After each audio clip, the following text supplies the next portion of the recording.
పచ్చని పందిరంతా తాంబూలం వేసినట్టు విరబోసిన తల నిండా కనకాంబరం నెట్టినట్టు ఎర్ర నీళ్ళు దిష్టి తీసి పోసినట్టు ఎర్ర నీళ్ళు దిష్టి తీసి పోసినట్టు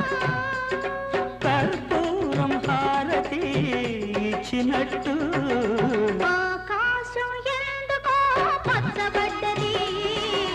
ఆ నడుమ బొట్టేమో ఎర్రబడ్డది